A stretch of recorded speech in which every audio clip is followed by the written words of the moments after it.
NHRC पुनर्बार ए घटना को एक गुरुत्वपूर्ण घटना भाव ग्रहण करिछि।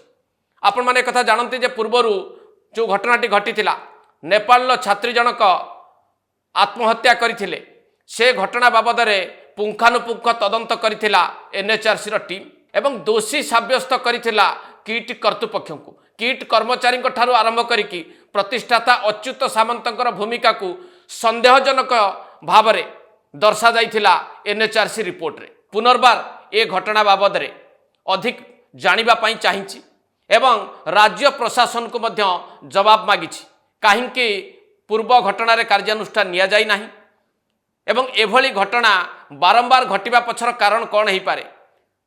पूरा प्रशासनिक व्यवस्था विश्वविद्यालय भितर एवं बाहर ठीक अच्छी कि नहीं यह पुणी जानिबा को चाहिछि एनएचआरसी।